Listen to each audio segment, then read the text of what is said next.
Okey, Assalamualaikum warahmatullahi wabarakatuh. Pada hari ini kita akan membuat nasi lemak, menu nasi lemak. Barang-barang yang kena ada, yang pertama beras, santan dan daun pandan. Okey, jika anda lihat di sini, santan saya telah campurkan dengan garam sedikit bagi ada rasa, dan beras saya sudah basuh. Okey, untuk kita nak basuh beras ni, kita perlu basuh sekurang-kurangnya sebanyak 3 kali bagi memastikan beras itu betul-betul bersih. Dan seterusnya buang air untuk dimasukkan dengan santan. Okey, pertama sekali saya menggunakan santan kara.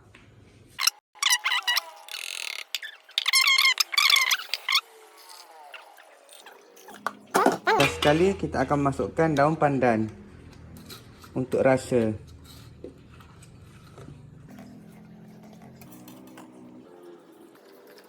Okey, kita telah menanak nasi. Tunggu lebih kurang 30 hingga 45 minit untuk nasi masak. Okey, untuk pengetahuan semua, sebagai pengetahuan tambahan, nasi lemak dia ada pelbagai jenis cara masakan dan bergantung kepada seseorang itu. Ada salah satu contoh, dia akan menggunakan santan, daun pandan, halba dan serai. Ada juga orang menggunakan kaedah lain. Kalau macam saya menggunakan kaedah apa yang ada sahaja, iaitu saya menggunakan santan, garam dan daun pandan sahaja. Okey, sementara kita menunggu nasi untuk masak, kita akan goreng ke kacang dulu. Untuk menggoreng ke kacang, saya akan letak di dalam air fryer.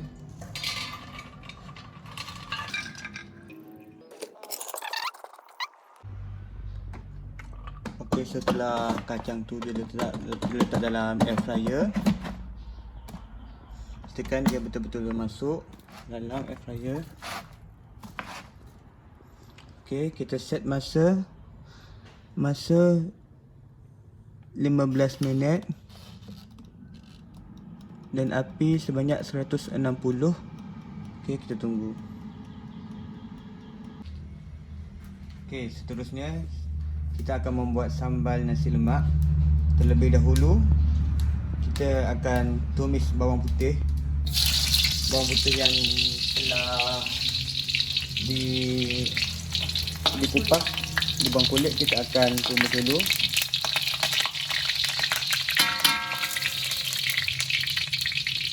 Setelah bawang putih bertukar warna menjadi kuning, kita akan letakkan bawang merah yang telah dipisah.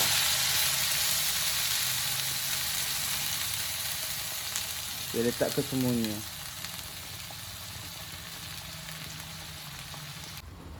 Okey, seterusnya kita akan meletakkan cili kering. Tapi pada hari ini saya akan menggunakan cili giling atau cili bu.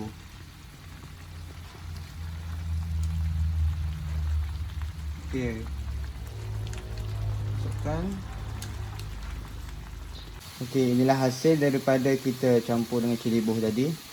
Okey, di tangan saya ini ada dua, iaitu asam jawa dan belacan yang mengikut sukatan dah. Saya dah buat ikut sukatan. Kita akan letak dalam ni. Okey. Seterusnya kita akan goreng. Okey, sebagai peringatan, pastikan suhu api sesuai dengan penggunaan kita. Jangan terlalu besar dan jangan terlalu kecil api tersebut.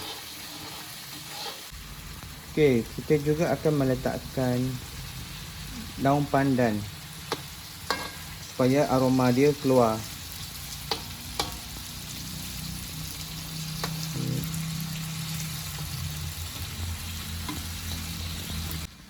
Okey, untuk peringatan, kalau sambal kita terlalu pekat, sila tambahkan sedikit air supaya tidak kelihatan sangat pekat. Okey, seterusnya kita akan letakkan gula dan garam. Okey, untuk letak gula dan garam, saya dah suka awal-awal gula dan garam. Okey, cuma masukkan saja dalam ni.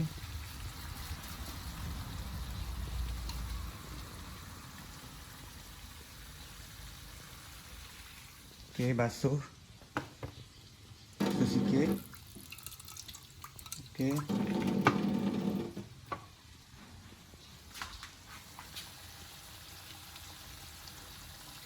Okey. Seterusnya kita kacau.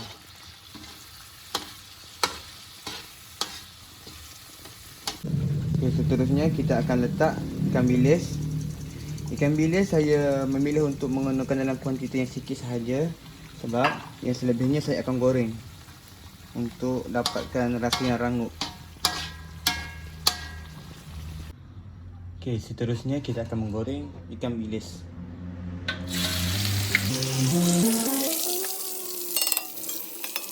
Goreng itu terasa anda. Macam saya inginkan ikan bilis yang rangup, jadi saya akan goreng sedikit lama, tapi pastikan api bersesuaian dengan keadaan kita menggoreng. Okey, seterusnya kita akan menggoreng ayam. Tetapi sebelum itu ini adalah hasil blender, iaitu serai, bawang putih, halia. Lepas tu selepas saya blender, saya letakkan daun kari sedikit untuk aroma. Seterusnya kita akan perap bahan tersebut dengan ayam. Okey, ni ayam.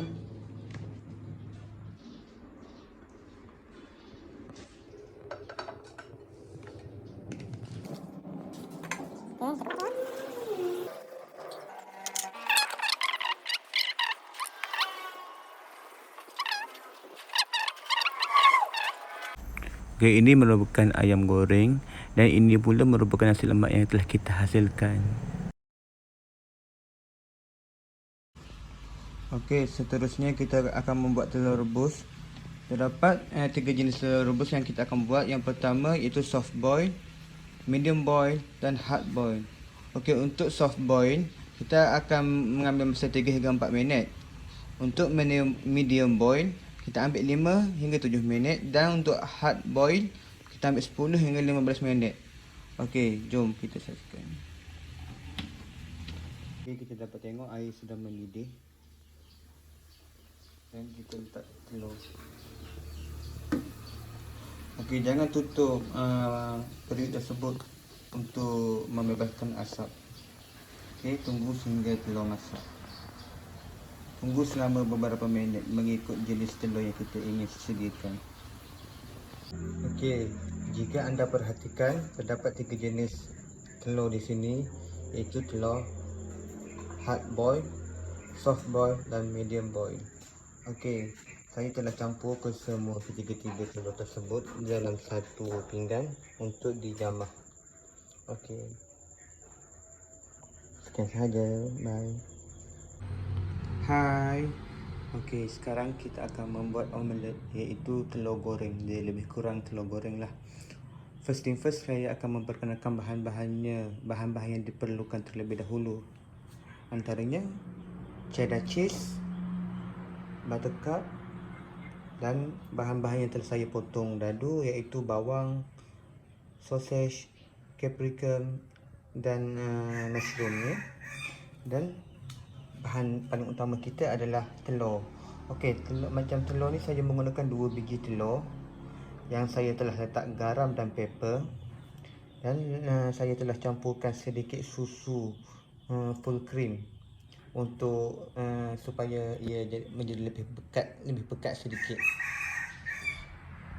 Okey, sebelum tu kita akan panaskan pan kita dulu, ataupun disebut kuali. Okey, setelah kuali kita telah panas, kita letakkan butter terlebih dahulu. Buttercup ni jangan terlampau banyak dan jangan terlampau sedikit, sedang-sedang sahaja. Tunggu sehingga dia cair. Okey, saya akan menaruh bawang terlebih dahulu. Bawang yang kita potong dadu tadi. Tunggu sehingga aroma dia naik sedikit, lepas tu baru kita campur bahan-bahan yang lain. Okey, setelah kita campurkan bahan-bahan yang telah kita potong tadi, seterusnya kita akan letakkan telur kita.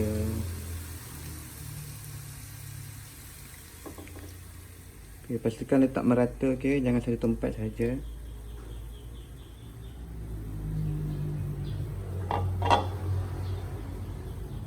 Okey, kita tekan terlebih dahulu.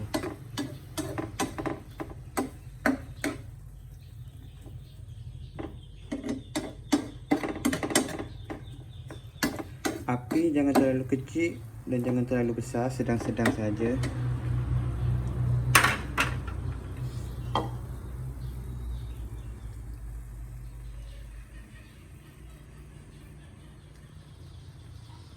Okey, seterusnya kita akan letak cheddar cheese kita.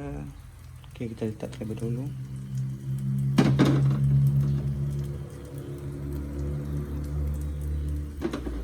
Cheddar cheese pun sama tau, jangan letak setempat, tak merata-rata, supaya ke semua kawasan mendapat cheese.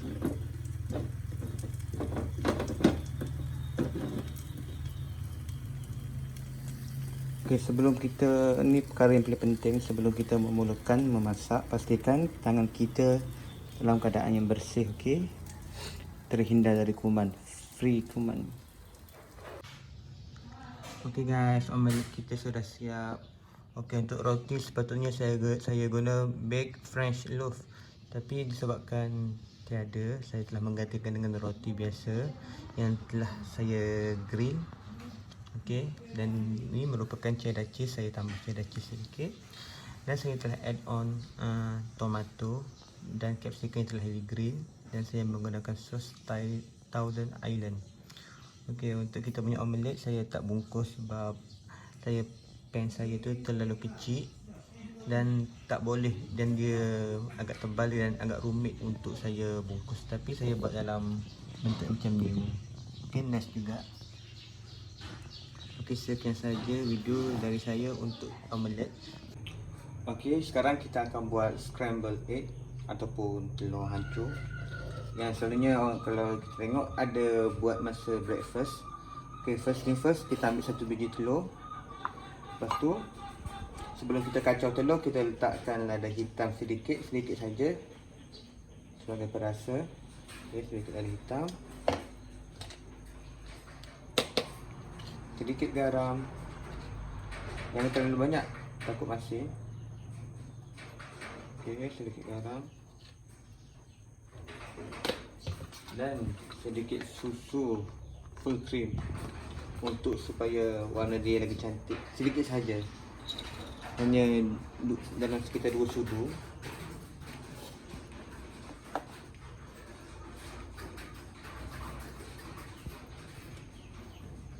Terus ni kita akan kacau.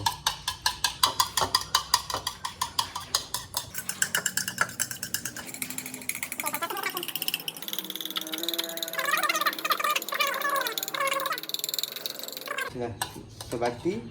Sekarang untuk kita menggoreng. Seterusnya kita akan panaskan kuali terlebih dahulu, dan kita letak butter. Setelah api sudah panas, kita akan letak telur kita tadi. Pastikan api tak terlalu besar dan tak terlalu kecil, sedang-sedang sahaja. Kita letak telur tadi.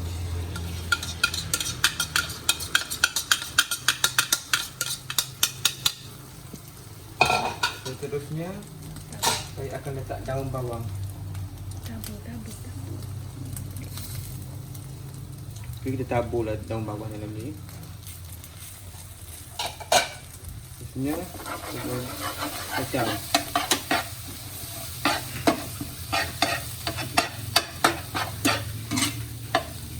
Okay, seterusnya kita akan membuat roti untuk scrambled egg tu. Untuk kita letakkan scrambled egg di dalam. Okey, ini merupakan rotinya yang sudah saya sapukan butter di atas. Sekarang kita akan bakar roti tersebut. Okey, pastikan api tak terlalu besar dan tak terlalu kecil supaya roti tidak hangit. Okey, roti kalau boleh bakar sekejap saja. Okey, kita bakar roti ni sekadar untuk bagi dia lembut dan bagi naik rasa butter dalam roti tu.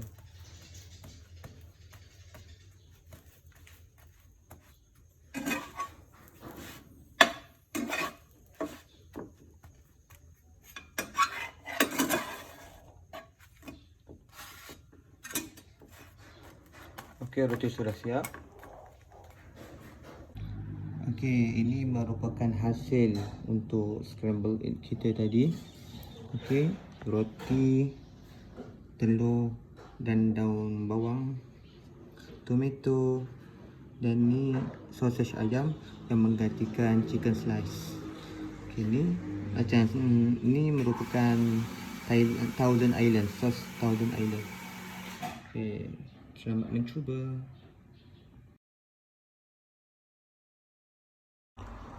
Okey, sekarang kita akan membuat poached egg ataupun egg benedict. Tetapi terlebih dahulu kita akan membuat Hollandaise sauce.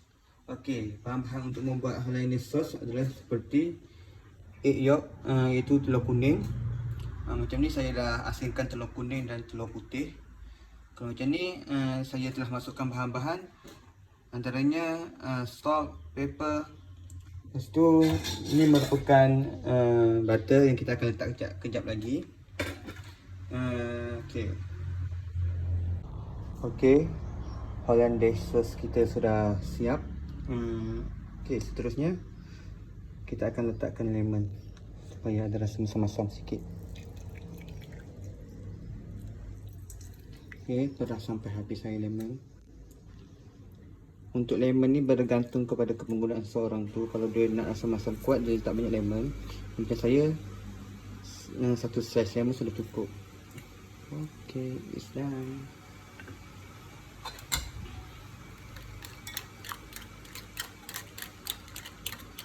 Okey, seterusnya kita akan ke poached egg. Okey, so sekarang kita akan membuat poached egg. Okey, sebelum antara langkah-langkahnya kita kena panaskan air terlebih dahulu untuk kita letakkan telur.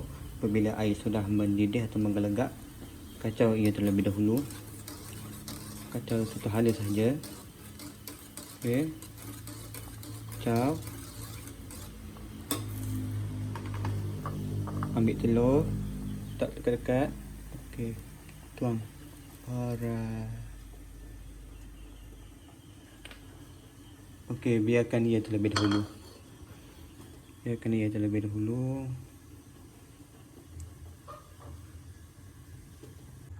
Okey, setelah beberapa minit dan telur tu kalau kita nampak sudah terbentuk.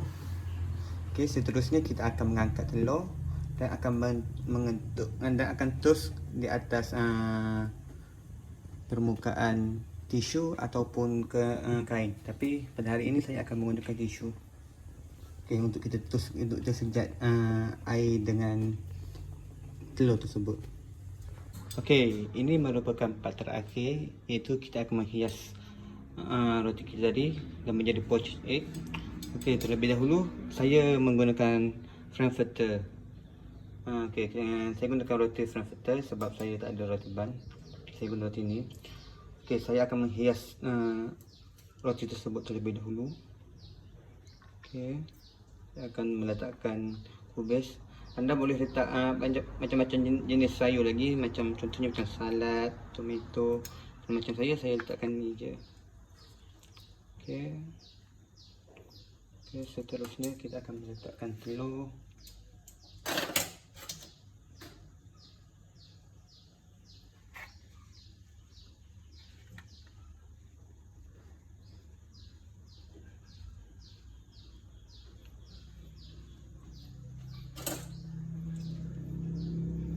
Okey, letak betul-betul.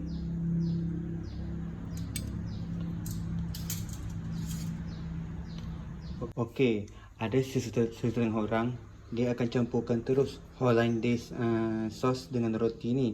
Tapi saya letak asing-asing. Sebab apa? Sebab jenis saya kalau saya nak makan, saya akan cicah dalam ni roti tersebut baru saya makan. Okey, dia optional, dia atas seseorang tersebut. Okey, roti poached egg kita telah siap. Okey, sekarang kita akan membuat sunny side up. Yang mula sekali kita akan goreng telur terlebih dahulu. Telur itu kita akan letakkan butter.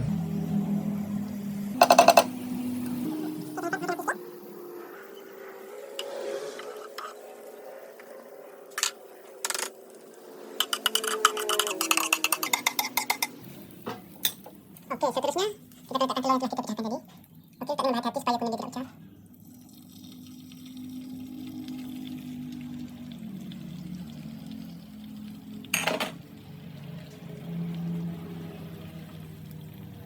Okey, telur kita sudah pun siap. Tengok, telur kuning tu separuh masak. Okey, seterusnya kita hidupkan lagi api. Kalau nak jimat guna api dari kita buat tu je tadi. Dari kita buat telur goreng tadi. Sekarang kita akan menggoreng sausage untuk digunakan sebagai hidangan sekali dengan sunny side up. Okay, untuk menggoreng sausage ni, antara tips-tips dia yang saya nak kongsikan bersama anda, kita mesti membuat apa tu panggil, kelar. Kita mesti kelar dulu sausage tersebut. Sebab apa? Sebab kita nak bagi isi yang kat dalam sausage tu masak sekali dengan isi luar. Sebab kadang-kadang kat luar sahaja masak, kat dalam tak masak. Okey, kalau macam kita kelar macam ni, anda boleh macam okey, anda boleh nampak. Okey, saya kelar. Dia kat dalam pun dia akan masak juga. Okey, sausage kita pun telah masak. Jom kita angkat. Okey, done. Okey, ini merupakan hasil sunny side up yang kita telah buat semacam tadi. Kalau anda lihat, saya ada sausage, telur, roti dan saya ada letak kubis sedikit sebagai memperasa. Jadi ini juga optional untuk kalau saya sekejap lagi saya akan menambahkan sos untuk dia rasa lagi sedap, untuk rasa. Bismillahirrahmanirrahim. Alhamdulillah, kita telah berjaya menyelesaikan kesemua lesson plan itu, yang bermula dengan nasi lemak, omelette, scrambled egg, poached egg, sunny side up dan boiled egg. Okey, saya harap video saya pada hari ini memberi manfaat sedikit sebanyak kepada anda yang menonton.